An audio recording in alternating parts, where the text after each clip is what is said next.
ಜಾಗತಿಕ ಪ್ರತಿಭೆಯ ಸ್ಪರ್ಧಾತ್ಮಕ ಸೂಚ್ಯಂಕ ಅಂತಕ್ಕಂಥದ್ದು ಒಂದು ಯಾವ ರೀತಿ ಇದೆ ನಮ್ಮ ಭಾರತದ ಪರಿಸ್ಥಿತಿ ಅಂತಕ್ಕಂಥದ್ರ ಬಗ್ಗೆ ತಿಳಿಯೋಣ.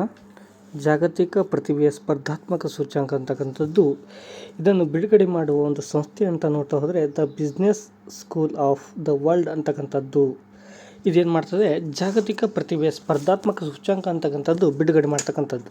ಇದರಲ್ಲಿ ನಮ್ಮ ಒಂದು ಭಾರತದ ಸ್ಥಾನ 58ನೇ ಸ್ಥಾನ ಅಂತ ಹೇಳ್ಬೋದು. ಇದಕ್ಕೆ ಕೆಲವೊಂದು ಮಾನದಂಡಗಳನ್ನು ನಾವು ಕಾಣಬಹುದು. ಅದು ವ್ಯಕ್ತಿತ್ವ, ಪರ್ಸನಾಲಿಟಿ, ಮಾನವ ಮಂಡಳ, ಹ್ಯೂಮನ್ ಕ್ಯಾಪಿಟಲ್, ಕಾರ್ಯಕ್ಷಮತೆ ಮತ್ತು ಪರಿಸರ ಅಂತಕ್ಕಂಥದ್ದು ಇವು ಪ್ರಮುಖ ಮಾನದಂಡಗಳಾಗಿ ಇರುವುದನ್ನು ನಾವು ನೋಡಬಹುದಾಗಿದೆ. ಮತ್ತು ಇದರಲ್ಲಿ ಈ ಒಂದು ಜಾಗತಿಕ ಪ್ರತಿಭಾ ಸ್ಪರ್ಧಾತ್ಮಕ ಸೂಚ್ಯಂಕದಲ್ಲಿ ಬರ್ತಕ್ಕಂಥ ಮೊದಲ 3 ರಾಷ್ಟ್ರಗಳು ಯಾವುವಂತ ನೋಡ್ತಾ ಹೋದರೆ ಅದು ಸ್ವಿಟ್ಜರ್ಲ್ಯಾಂಡ್, ಸಿಂಗಾಪುರ್, ಲಕ್ಸಂಬರ್ಗ್ ಅಂತಕ್ಕಂಥದ್ದು ಇವು ಜಾಗತಿಕ ಪ್ರತಿಭೆಯ ಸ್ಪರ್ಧಾತ್ಮಕ ಸೂಚ್ಯಂಕದಲ್ಲಿ ಉನ್ನತ ಸ್ಥಾನದಲ್ಲಿರುವ ರಾಷ್ಟ್ರಗಳು ಅಂತ ಹೇಳಬಹುದಾಗಿದೆ. ಇನ್ನು ಜಾಗತಿಕ ಚಿಲ್ಲರೆಯ ಮಟ್ಟದಲ್ಲಿ ಜಾಗತಿಕ ಚಿಲ್ಲರೆ ವ್ಯಾಪಾರ ಜಾಗತಿಕ ಚಿಲ್ಲರೆ ವ್ಯಾಪಾರ ಅಭಿವೃದ್ಧಿ ಸೂಚ್ಯಂಕ ಅಂತಕ್ಕಂಥದ್ದು ಅಂದರೆ ರಿಟೇಲ್ ಡೆವಲಪ್ಮೆಂಟ್ ಇಂಡೆಕ್ಸ್ 2023 ಪ್ರಕಾರ ಇದು ನೆನಪಿನಲ್ಲಿ. ಇದರ ಪ್ರಕಾರ ನೋಡ್ತಾ ಹೋದರೆ ಇದನ್ನು ಬಿಡುಗಡೆ ಮಾಡುವ ಒಂದು ಸಂಸ್ಥೆ ಅಂತಂದರೆ ಕೆರ್ನಿ ಮ್ಯಾನೇಜ್ಮೆಂಟ್ ಕೌನ್ಸಿಲಿಂಗ್ ಕಂಪನಿ ಅಂತಕ್ಕಂಥದ್ದು. ಇದು ಎಲ್ಲಿ ಕಂಡುಬರ್ತದೆ ಅಂದರೆ USA ಎಲ್ಲಿ ಯುನೈಟೆಡ್ ಸ್ಟೇಟ್ ಆಫ್ ಅಮೆರಿಕಾದಲ್ಲಿ ಕಂಡು ಬರ್ತಕ್ಕಂಥ ಒಂದು ಸಂಸ್ಥೆ ಕೆರ್ನಿ ಮ್ಯಾನೇಜ್ಮೆಂಟ್ ಕೌನ್ಸಿಲಿಂಗ್ ಅಂತಕ್ಕಂಥ ಕಂಪನಿ. ಇದರಲ್ಲಿ ನಮ್ಮ ಒಂದು ಭಾರತದ ಸ್ಥಾನ 66ನೇ ಸ್ಥಾನ ಅಂತ ಹೇಳ್ಬೋದು. ಟೋಟಲ್ ಎಷ್ಟು ಎಲ್ಲಿ ಮಿಸ್ಟೇಕ್ ಆಗಿದೆ ಒಂದು ಸ್ವಲ್ಪ, ಯಾವುದು 66 ನೋಡ್ತಾ ಹೋದರೆ 66 ಸ್ಕೋರ್ ಅಂತಕ್ಕಂಥದ್ದು ಇದು ಅಂಕ, ನಾಟ್ ಇಟ್ಸ್ ಆ್ಯಂಡ್ ರ್ಯಾಂಕ್. 66 ಅಂತಕ್ಕಂಥದ್ದು ಸ್ಥಾನ, ಇದು ಅಂಕಗಳಾಗಿರ್ತಕ್ಕಂಥದ್ದು. ಇದರಲ್ಲಿ 44ನೇ ಸ್ಥಾನ, 44ನೇ ಸ್ಥಾನ ಮತ್ತು 66 ಅಂಕಗಳೊಂದಿಗೆ ಭಾರತ 44ನೇ ಸ್ಥಾನವನ್ನು ಹೊಂದಿರುವುದನ್ನು ನಾವು ಕಾಣಬಹುದಾಗಿದೆ. ಇನ್ನು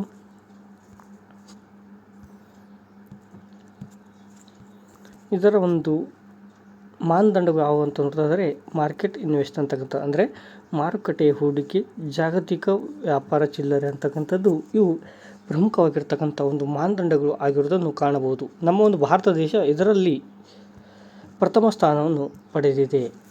ಫಸ್ಟ್ ರ್ಯಾಂಕ್ ಅಂತಕ್ಕಂಥದ್ದು. ಇಲ್ಲಿ ಸ್ವಲ್ಪ ಕನ್ಫ್ಯೂಸ್ ಆಗಬಾರ್ದು ಯಾರು ಕೂಡ. ಇದರಲ್ಲಿ ನೋಡ್ತಾ ಹೋಗಿ 66 ಅಂಕಗಳು 66 ಅಂಕಗಳು, ಟೋಟಲ್ 44 ದೇಶಗಳು. ಅದರಲ್ಲಿ ನಮ್ಮ ಭಾರತ ಅಂತಕ್ಕಂಥದ್ದು ಮೊದಲ ಸ್ಥಾನ. ಭಾರತ ಅಂತಕ್ಕಂಥದ್ದು ಮೊದಲ ಸ್ಥಾನ ಪಡೆದಿರುವುದನ್ನು ನಾವು ಕಾಣಬಹುದಾಗಿದೆ. ನೋಡೋಣ ಈಗ. ಭಾರತ, ಇಂಡಿಯಾ ಮೊದಲ ಸ್ಥಾನ, ಡೊಮೇನ್ ರಿಪಬ್ಲಿಕ್ ಅಂತಕ್ಕಂಥದ್ದು 2ನೇ ಸ್ಥಾನ ಮತ್ತು ಸೌದಿ ಅರೇಬಿಯಾ ಅಂತಕ್ಕಂಥದ್ದು 3ನೇ ಸ್ಥಾನವನ್ನು ಪಡೆದಿರುವುದಾಗಿ ನಾವು ಕಾಣಬಹುದಾಗಿದೆ. ಇದು ಜಾಗತಿಕ ಚಿಲ್ಲರೆ ವ್ಯಾಪಾರ ಅಭಿವೃದ್ಧಿ ಸೂಚ್ಯಂಕ ಬಿಡುಗಡೆ ಮಾಡುವರು ಕೆರ್ನಿ ಮ್ಯಾನೇಜ್ಮೆಂಟ್ ಕೌನ್ಸಿಲಿಂಗ್ ಕಂಪನಿ ಅಂತಕ್ಕಂಥದ್ದು USA. ಭಾರತ ಮೊದಲ ಸ್ಥಾನ 66 ಅಂಕಗಳೊಂದಿಗೆ 44 ದೇಶಗಳಲ್ಲಿ 1ನೇ ಸ್ಥಾನ ಪಡೆದಿರುವುದು. ಇದು ಜಾಗತಿಕ ಚಿಲ್ಲರೆ ವ್ಯಾಪಾರ ಅಭಿವೃದ್ಧಿ ಸೂಚ್ಯಂಕವನ್ನು ನಾವು ಕಾಣಬಹುದಾಗಿದೆ. ಇನ್ನು ಭ್ರಷ್ಟಾಚಾರ ಸೂಚ್ಯಂಕ ಅಂತಕ್ಕಂಥ ಇದು ಭಾರಿ ಇಂಪಾರ್ಟೆಂಟ್, ಕೇಳ್ಕೊಳ್ಳಿ. ಭ್ರಷ್ಟಾಚಾರ ಸೂಚ್ಯಂಕ 2023 ಪ್ರಕಾರ ಕರಪ್ಷನ್ ಪರ್ಸೆಪ್ಷನ್ ಇಂಡೆಕ್ಸ್ ಅಂತಕ್ಕಂಥದ್ದು 2023 ಪ್ರಕಾರ ಇದರಲ್ಲಿ ಈ ಒಂದು ಬಿಡುಗಡೆ ಮಾಡುವ ಒಂದು ಸಂಸ್ಥೆ ಯಾವುದು ಅಂತ ಕೇಳಿದರೆ ಅದು ಟ್ರಾನ್ಸ್ಪರೆನ್ಸಿ ಇಂಟರ್ನ್ಯಾಷನಲ್ ಅಂತಕ್ಕಂಥದ್ದು. ಟ್ರಾನ್ಸ್ಪರೆನ್ಸಿ ಇಂಟರ್ನ್ಯಾಷನಲ್ ಅಂತಕ್ಕಂಥ ಸಂಸ್ಥೆ ಭ್ರಷ್ಟಾಚಾರ ಸೂಚ್ಯಂಕವನ್ನು ಹೊರಡಿಸುವ ಒಂದು ಸಂಸ್ಥೆ ಆಗಿರುವುದನ್ನು ನಾವು ನೋಡಬಹುದಾಗಿದೆ.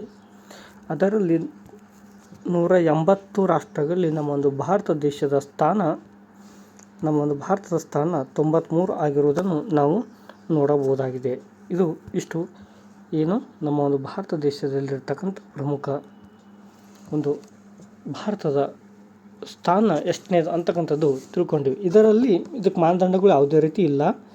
ಇದರಲ್ಲಿ ಮೊದಲ ಸ್ಥಾನ ಡೆನ್ಮಾರ್ಕ್, ಫಿನ್ಲ್ಯಾಂಡ್, ನ್ಯೂಜಿಲ್ಯಾಂಡ್. ಮೊದಲ ಸ್ಥಾನ ಡೆನ್ಮಾರ್ಕ್, ಆಮೇಲೆ ಫಿನ್ಲ್ಯಾಂಡ್, ಆಮೇಲೆ ನ್ಯೂಜಿಲ್ಯಾಂಡ್ ಅಂತಕ್ಕಂಥ ರಾಷ್ಟ್ರಗಳು ಇವು ಭ್ರಷ್ಟಾಚಾರ ಸೂಚ್ಯಂಕದಲ್ಲಿ ಅಭಿವೃದ್ಧಿ ಹೊಂದಿದ ಅಥವಾ ಮೊದಲ 3 ಸ್ಥಾನಗಳ ರಾಷ್ಟ್ರ ಅಂತ ಹೇಳಬಹುದು. ಇನ್ನು ಸುಸ್ಥಿರ ಅಭಿವೃದ್ಧಿ ಸೂಚ್ಯಂಕದಲ್ಲಿ ಅಂದರೆ ಸಸ್ಟೈನಬಲ್ ಡೆವಲಪ್ಮೆಂಟ್ ಗೋಲ್ ಇಂಡೆಕ್ಸ್ನಲ್ಲಿ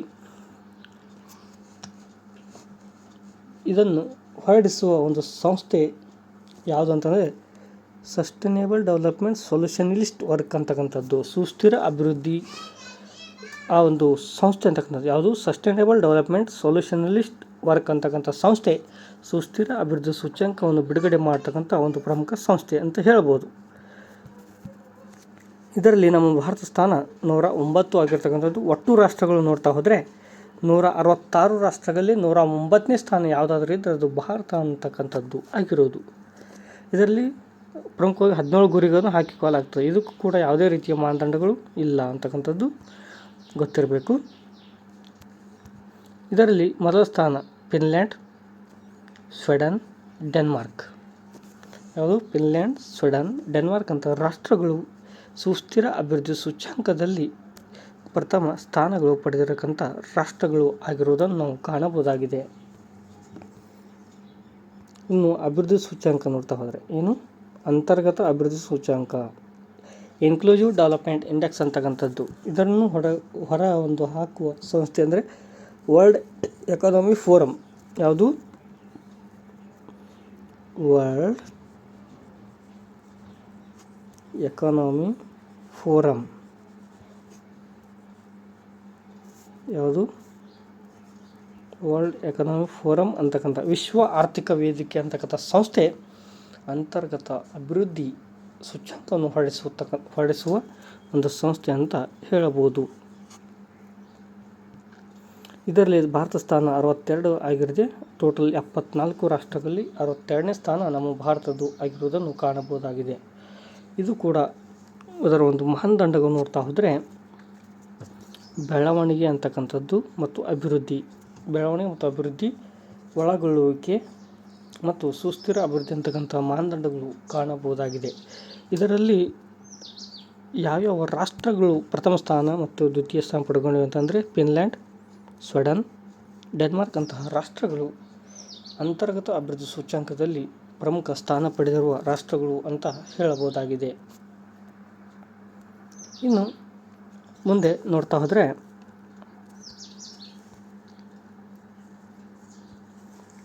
ಆರ್ಥಿಕತೆಗೆ ಸಂಬಂಧಿಸಿದಂತೆ ವಿಧಿಗಳು ಅಂತಕ್ಕಂಥದ್ದು. ಏನು?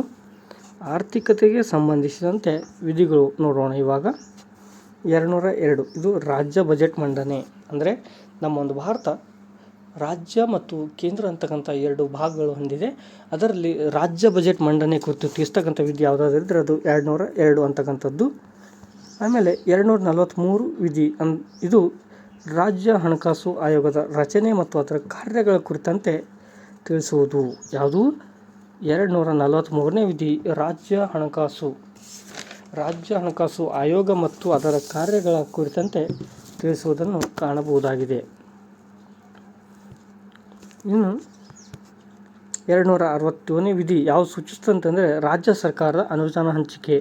ಏನು ಕೇಂದ್ರ ಸರ್ಕಾರ ರಾಜ್ಯಗಳಿಗೆ ಅನುದಾನವನ್ನು ಹಂಚಿಕೆ ಮಾಡುವ ಒಂದು ವಿಧಿ ಯಾವುದಂದರೆ 267ನೇ ವಿಧಿಯನ್ನು ನಾವು ಕಾಣಬಹುದಾಗಿದೆ.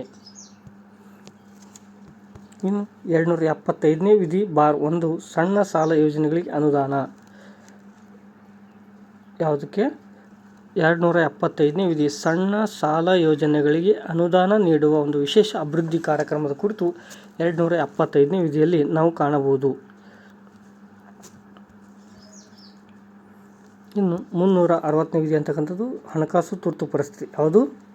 ಹಣಕಾಸು ತುರ್ತು ಪರಿಸ್ಥಿತಿ 360ನೇ ವಿಧಿ. 352 ರಾಷ್ಟ್ರ ತುರ್ತು ತುರ್ತು ಪರಿಸ್ಥಿತಿ ಉದ್ಘೋಷಣೆ ಅಂತಕ್ಕಂಥದ್ದು. 356 ರಾಜ್ಯ ತುರ್ತು ಪರಿಸ್ಥಿತಿ ಅಥವಾ ರಾಷ್ಟ್ರಪತಿ ಆಡಳಿತ ಅಂತಕ್ಕಂಥದ್ದು ಇವು ಇಷ್ಟು ಕಂಡು ಬರ್ತದೆ.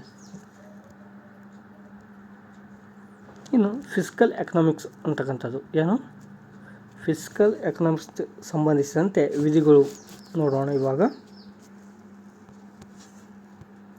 ಆರ್ಟಿಕಲ್ಸ್ ವಿಧಿಗಳು 112, 113 ಮತ್ತು 114 ಮತ್ತು 115, 116, 112, 113, 114, 115 ಮತ್ತು 116 ವಿಧಿಗಳು ಇವು ಫಿಸ್ಕಲ್ ಎಕನಾಮಿಕ್ಸ್ ಸಂಬಂಧಪಟ್ಟಂಥ ವಿಧಿಗಳು ಆಗಿರುವುದನ್ನು ನಾವು ನೋಡಬಹುದಾಗಿದೆ. ಇದರಲ್ಲಿ ಆರ್ಟಿಕಲ್ 112 ಕೇಂದ್ರ ಸರ್ಕಾರದ ಬಜೆಟ್ ಮಂಡನೆ ಗುರುತಿಸ್ತದೆ. ಅಂದರೆ ಬಜೆಟ್ನ ಕುರಿತಾಗಿ ಇದಕ್ಕೆ ನಾವು ಸಾಂವಿಧಾನಿಕವಾಗಿ ಏನಂತ ಕರಿತೀವಿ ಅಂದರೆ ಆ್ಯನ್ಯುವಲ್ ಫೈನಾನ್ಷಿಯಲ್ ಸ್ಟೇಟ್ಮೆಂಟ್, ಅಂದರೆ ವಾರ್ಷಿಕ ಆಯವ್ಯಯ ಪಟ್ಟಿ ಅಂತಕ್ಕಂಥದ್ದು ಸಂವಿಧಾನದಲ್ಲಿ. ಇನ್ನು ಜನರಲ್ ಆಗಿ ಹೇಳ್ತಾ ಅಂದರೆ ಬಜೆಟ್ ಅಂತಕ್ಕಂಥದ್ದು. ಇದು ಏನು 112ನೇ ವಿಧಿ ನಮ್ಮ ಒಂದು ಭಾರತ ಸಂವಿಧಾನದಲ್ಲಿ ಕಾಣಬಹುದಾಗಿದೆ. ಇದು ನಮ್ಮ ಒಂದು ಭಾರತ ದೇಶಕ್ಕೆ ಒಂದು ವರ್ಷದಲ್ಲಿ ಏನೇನು ಕಾರ್ಯಗಳು ಕೈಗೊಳ್ಳಬೇಕು, ಅದಕ್ಕೆ ಯಾವ ರೀತಿಯ ಒಂದು ಅನುದಾನ ನೀಡಬೇಕು ಅಂತಕ್ಕಂಥ ಕುರಿತು ತಿಳಿಸುವ ವಿಧಿ ಯಾವುದಂದರೆ ಅದು 112ನೇ ವಿಧಿ ಆಗಿರುವುದನ್ನು ನಾವು ಕಾಣಬಹುದಾಗಿದೆ.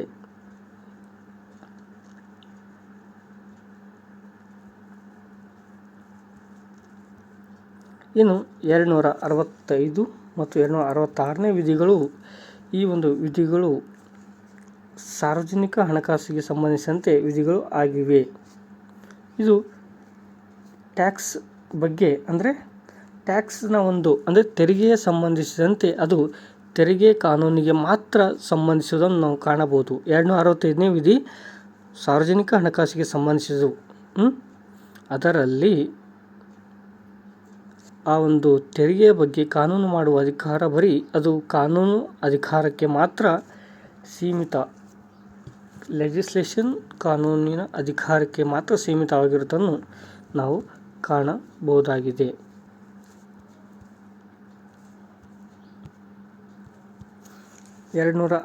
ನೇ ಆರ್ಟಿಕಲ್ ಇದು ಏನು ಹೇಳ್ತದೆ ಅಂತಂದರೆ ಭಾರತದ ಆದಾಯಗಳ ಕುರಿತಂತೆ, ರೆವೆನ್ಯೂ ಅಂದರೆ ಕಂದಾಯಗಳ ಕುರಿತಂತೆ, ಮತ್ತು ಇದು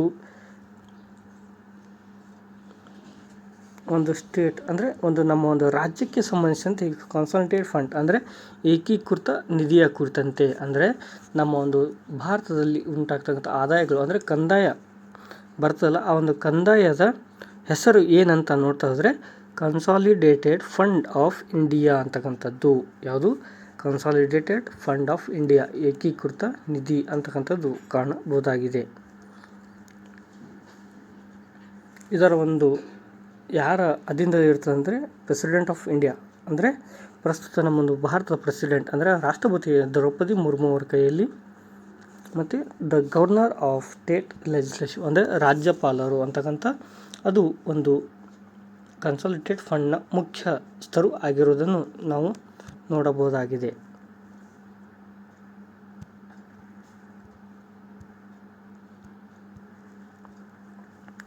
ಮಾನಿಟರಿ ಎಕನಾಮಿಕ್ಸ್ ಅಂತ ಯಾವುದು?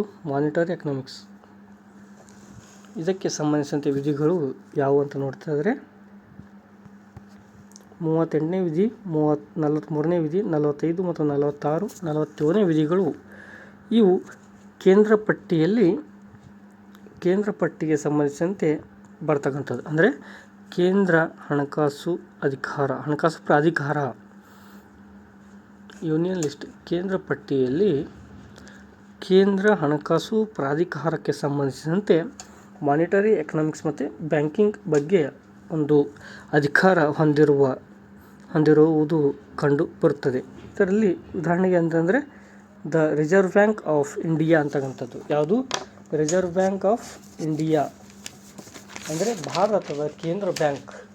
ಯಾವುದು? ರಿಸರ್ವ್ ಬ್ಯಾಂಕ್ ಆಫ್ ಇಂಡಿಯಾವನ್ನು ನಾವು ಕಾಣಬಹುದು. ಮತ್ತು ಅದರ ಒಂದು ಬ್ಯಾಂಕಿನ ಉದ್ದೇಶ ಅಂತಂದರೆ ನಮ್ಮೊಂದು ಭಾರತ ದೇಶಕ್ಕೆ ಮಾರ್ಗದರ್ಶನ ಕೊಡ್ತಕ್ಕಂಥದ್ದು, ಮತ್ತು ಅದು ನಮ್ಮ ಒಂದು ಬಡ್ಡಿ ದರ ಮತ್ತು ಅದರ ಒಂದು ಹಣವನ್ನು ಕಾಯ್ತಕ್ಕಂಥ ಜವಾಬ್ದಾರಿ ಯಾವುದಕ್ಕಿದೆ ಅಂದರೆ ರಿಸರ್ವ್ ಬ್ಯಾಂಕ್ ಆಫ್ ಇಂಡಿಯಾಕ್ಕೆ ಇರುವುದನ್ನು ನಾವು ಕಾಣಬಹುದಾಗಿದೆ.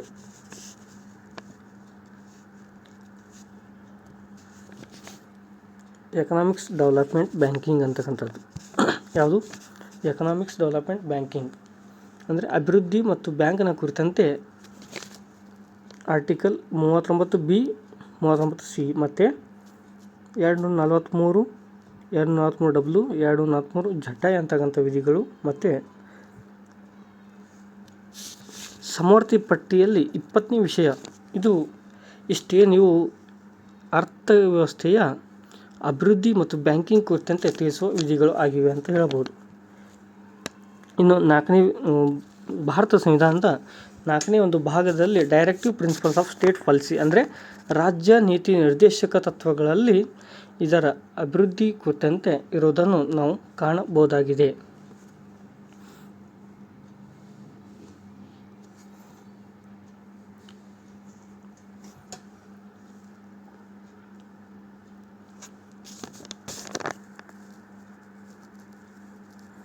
ಇನ್ನು ಲೇಬರ್ ಎಕನಾಮಿಕ್ಸ್ ಅಂತಂದು ಯಾವುದು? ಕಾರ್ಮಿಕರ ಆರ್ಥಿಕತೆ ಕುರಿತಂತೆ ಯಾವ್ಯಾವ ವಿಧಿಗಳು ಅಂತಂದರೆ 39D 42ನೇ ವಿಧಿ, 43ನೇ ವಿಧಿ, 43A ವಿಧಿಗಳು ಅಂತಕ್ಕಂಥದ್ದು ಇವು ಲೇಬರ್ ಎಕನಾಮಿಕ್ಸ್ ರಿಲೇಟೆಡ್ ಇರುವುದನ್ನು ನಾವು ನೋಡಬಹುದಾಗಿದೆ. ಇದರಲ್ಲಿ ನಮ್ಮೊಂದು ಆರ್ಥಿಕತೆ ಅಂದರೆ ಕಾರ್ಮಿಕರ ಅರ್ಥವ್ಯವಸ್ಥೆ ಕುರಿತಂತೆ equal pay for equal work ಅಂದರೆ ಸಮಾನ ಕೂಲಿಗೆ ಸಮಾನ ವೇತನ, ಸಮಾನ ಕೆಲಸಕ್ಕೆ ವೇತನ ಅಂತಕ್ಕಂಥದ್ದು ಅದರ ಬಗ್ಗೆ ಕುರಿತು ತಿಳಿಸ್ತಕ್ಕಂಥದ್ದು ಮತ್ತು ಜೆಂಡರ್ ಡಿಸ್ಕ್ರಿಮಿನೇಷನ್ ಅಂದರೆ ಲಿಂಗ ತಾರತಮ್ಯವನ್ನು ಹೋಗಲಾಡಿಸುವ ಕುರಿತಂತೆ ಮತ್ತು ಅದರ ಕೂಲಿ ಅಂದರೆ ಕನಿಷ್ಠ ಕೂಲಿ ಅಂತಕ್ಕಂಥದ್ದು ಕೂಡ ಇದರಲ್ಲಿ ಕಂಡುಬರ್ತದೆ. ಮಿನಿಮಮ್ ಏಜಸ್ ಮತ್ತು ಅದರ ಒಂದು ವರ್ಕ್ ಅಂದರೆ ಆ ಒಂದು ಕೆಲಸ ಯಾವ ರೀತಿ ನಿಭಾಯಿಸ್ತಾರೆ ಅಂತಕ್ಕಂಥದ್ದು ಕುರಿತಂತೆ ಇಷ್ಟು ವಿಧಿಗಳು ಕಂಡುಬರ್ತವೆ. ಯಾವುದ್ರ ಕುರಿತಂತೆ? ಕಾರ್ಮಿಕರ ಆರ್ಥಿಕತೆ ಕುರಿತಂತೆ 39ನೇ ವಿಧಿ, 42ನೇ ವಿಧಿ, 43ನೇ ವಿಧಿ, 43A ವಿಧಿಗಳು ಇವು ಲೇಬರ್ ಎಕನಾಮಿಕ್ಸ್ ರಿಲೇಟೆಡ್ ಆದಂಥ ವಿಧಿಗಳು ಅಂತ ಹೇಳಬಹುದಾಗಿದೆ. ಮತ್ತು ಫೈನಾನ್ಸ್ ಕಮಿಷನ್ ಆಫ್ ಇಂಡಿಯಾ ಅಂದರೆ ಭಾರತದ ಹಣಕಾಸು ಆಯೋಗ ಅಥವಾ ಕೇಂದ್ರ ಹಣಕಾಸು ಆಯೋಗ. ಎಕನಾಮಿಕ್ಸ್ ಆಫ್ ಪಬ್ಲಿಕ್ ಫೈನಾನ್ಸ್ ಅಂದರೆ ಇದು ಸಾರ್ವಜನಿಕ ಹಣಕಾಸಿನ ಕುರಿತಂತೆ ಇರತಕ್ಕಂಥದ್ದು. Article 280 and 281 it's related to the finance commission of India ಅಂತಕ್ಕಂಥದ್ದು. ಅಂದರೆ ಭಾರತದ ಹಣಕಾಸು ಆಯೋಗಕ್ಕೆ ಸಂಬಂಧಿಸಿದ ವಿಧಿಗಳು ಯಾವುವು ಅಂದರೆ 280 ಮತ್ತು 281 ವಿಧಿಗಳು ಭಾರತದ ಹಣಕಾಸು ಆಯೋಗಕ್ಕೆ ಸಂಬಂಧಿಸಿದಂತೆ ನಾವು ಕಾಣಬಹುದಾಗಿದೆ. ಇದು ಸಲಹೆಗಳನ್ನು ಕೊಡ್ತದೆ ಮತ್ತು ಕೆಲವೊಂದು ಆದೇಶಗಳನ್ನು ಹೊರಡಿಸುವಂತಹ ಒಂದು ಸಂಸ್ಥೆ. ಯಾವುದಕ್ಕೆ ಸಲಹೆ ಕೊಡ್ತದೆ ಅಂತ ಕೇಳಿದರೆ ಸ್ಟೇಟ್ಸ್ ಫಿಸ್ಕಲ್ ಫೆಡ್ರಲ್ ಅಂದರೆ ರಾಜ್ಯಗಳಿಗೆ ಯಾವ ರೀತಿ ಹಣವನ್ನು ಅನುದಾನ ಮಾಡಬೇಕು, ಹಂಚಿಕೆ ಮಾಡಬೇಕು, ಎಷ್ಟು ಮಾಡಬೇಕು, ಎಷ್ಟು ಪರ್ಸೆಂಟ್ ಅಂದರೆ ಎಷ್ಟು ಶೇಕಡ ರೀತಿಯಲ್ಲಿ ಅದಕ್ಕೆ ರಾಜ್ಯಗಳಿಗೆ ಹಣಕಾಸು ಒದಗಿಸಬೇಕು ಅಂತಕ್ಕಂಥದ್ದು ಯಾವುದು ಹೇಳ್ತದೆ ಅಂದರೆ ಫೈನಾನ್ಸ್ ಕಮಿಷನ್ ಆಫ್ ಇಂಡಿಯಾ ಅಂತಕ್ಕಂಥದ್ದು ಹೇಳುತ್ತದೆ. ಇನ್ನು ಸಾರ್ವಜನಿಕ ಸಾಲ ಪಬ್ಲಿಕ್ ಬ್ಯಾರೋಯಿಂಗ್ ಅಂತಕ್ಕಂಥದ್ದು ಇದಕ್ಕೆ 292 ಮತ್ತು 293 ವಿಧಿಗಳು, 35 ಮತ್ತು 37ನೇ ವಿಧಿಗಳು ಇವು ಕೇಂದ್ರ ಪಟ್ಟಿಯಲ್ಲಿ ಅಂದರೆ 292 93 ವಿಧಿಗಳು. 35 ಮತ್ತು 37ನೇ ವಿಷಯಗಳು ಯಾವುವು ಅಂದರೆ ಪಬ್ಲಿಕ್ ಬ್ಯಾರೋಯಿಂಗ್ ರಿಲೇಟೆಡ್ ಅಂದರೆ ಸಾರ್ವಜನಿಕ ಸಾಲಕ್ಕೆ ಸಂಬಂಧಿಸಿದಂತೆ ವಿಷಯಗಳು ಕೇಂದ್ರ ಪಟ್ಟಿದಾಗ ಎಷ್ಟು 35 37 ಮತ್ತು 292 ಮತ್ತು 93 ವಿಧಿಗಳು ಸಾಲಕ್ಕೆ ಸಂಬಂಧಿಸಿದಂತೆ ತಿಳಿಸುವ ಒಂದು ವಿಧಿಗಳು ಅಂತ ಹೇಳಬಹುದಾಗಿದೆ. ಇದು borrowing by the union upon consolidated fund ಅಂದರೆ ಸಾಲ ಎಲ್ಲಿಂದ ತಗೋತಾರೆ ಅಂತಂದರೆ ಏಕೀಕೃತ ಸಂಚಿತ ನಿಧಿ ಅಂತಕ್ಕಂಥ ಅದರಿಂದ ತೆಗೆದುಕೊಳ್ಳುವುದನ್ನು ಕಾಣಬಹುದು. ಇನ್ನು ರಾಜ್ಯಗಳಿಗೂ ಕೂಡ ಸಾಲವನ್ನು ಕನ್ಸಲ್ಟೆಡ್ ಫಂಡಿಂದ ಕೊಡಲಾಗ್ತದೆ. ಇದರ ಒಂದು ಕಾವಲುಗಾರರು ಮತ್ತು ಮುಖ್ಯಸ್ಥರು ಯಾರಂತಂದರೆ ರಾಜ್ಯಪಾಲ, ಸ್ಟೇಟ್ ಗವರ್ನರ್ ಅಂತಕ್ಕಂಥದ್ದು ಮತ್ತು ಇನ್ನೊಬ್ಬರು ಪ್ರೆಸಿಡೆಂಟ್ ಆಫ್ ಇಂಡಿಯಾ ಅಂತಕ್ಕಂಥವ್ರು ಇದರ ಒಂದು ಮುಖ್ಯಸ್ಥರನ್ನು ನಾವು ಕಾಣಬಹುದಾಗಿದೆ. ಇನ್ನು ಟ್ರೇಡ್ ರಿಲೇಟೆಡ್ ಅಂದರೆ ವ್ಯಾಪಾರ, ವಾಣಿಜ್ಯ ಮತ್ತು ಅಂತಾರಾಷ್ಟ್ರೀಯ ವ್ಯಾಪಾರ. ಅಂತಾರಾಷ್ಟ್ರೀಯ ವ್ಯಾಪಾರ ಮತ್ತು ವಾಣಿಜ್ಯಕ್ಕೆ ಕುರಿತಂತೆ ವಿಧಿಗಳು ಯಾವ್ಯಾವು ಅಂತಂದರೆ 301, 302, 303, 304, 305 ಮತ್ತು 307ನೇ ವಿಧಿಗಳು ಇವು ಅಂತಾರಾಷ್ಟ್ರೀಯ ವಾಣಿಜ್ಯ ಮತ್ತು ವ್ಯಾಪಾರದ ಕುರಿತಂತೆ ಕಂಡುಬರುವ ವಿಧಿಗಳು ಅಂತ ಹೇಳ್ಬೋದು. ಇನ್ನು ಕೇಂದ್ರ ಪಟ್ಟಿಯಲ್ಲಿ 41 ಮತ್ತು 42ನೇ ವಿಷಯಗಳು ಇವು ವ್ಯಾಪಾರಕ್ಕೆ ಸಂಬಂಧಿಸಿದಂತೆ ಇರುವುದನ್ನು ನಾವು ಕಾಣಬಹುದಾಗಿದೆ. ಇಷ್ಟೇನಿದು ವ್ಯಾಪಾರದ ಒಂದು ನೇಚರ್, ಅದರ ಒಂದು ಸ್ವರೂಪದ ಕುರಿತಂತೆ ಮತ್ತು ಅದು ಎಲ್ಲಿ ನಡೆಸ್ತದೆ ಅಂದರೆ ಟೆರಿಟರಿ ಆಫ್ ಇಂಡಿಯಾ ಅಂದರೆ ಭಾರತದ ಒಳಗೆ ಕಂಡು ಬರ್ತಕ್ಕಂಥ ಆಡಳಿತ ಪ್ರದೇಶಗಳಲ್ಲಿ ಕಂಡುಬರುವ ಒಂದು ವ್ಯಾಪಾರ ಮತ್ತು ಅದರ ಕುರಿತಂತೆ ಭಾರತ ದೇಶಕ್ಕೆ ಬಿಟ್ಟು ಇತರೆ ದೇಶಗಳೊಂದಿಗೆ ವ್ಯಾಪಾರ ಮಾಡ್ತಕ್ಕಂಥ ಅದರ ಕುರಿತಂತೆ ತಿಳಿಸುವ ವಿಧಿಗಳು ಇಷ್ಟು ಆಗಿರುವುದನ್ನು ನಾವು ಕಾಣಬಹುದಾಗಿದೆ. ಇವೇನು ಪ್ರಮುಖವಾಗಿ ಆರ್ಥಿಕತೆಗೆ ಸಂಬಂಧಿಸಿದಂತೆ ವಿಧಿಗಳನ್ನು ನಾವು ಇಷ್ಟು ಕಾಣಬಹುದಾಗಿದೆ.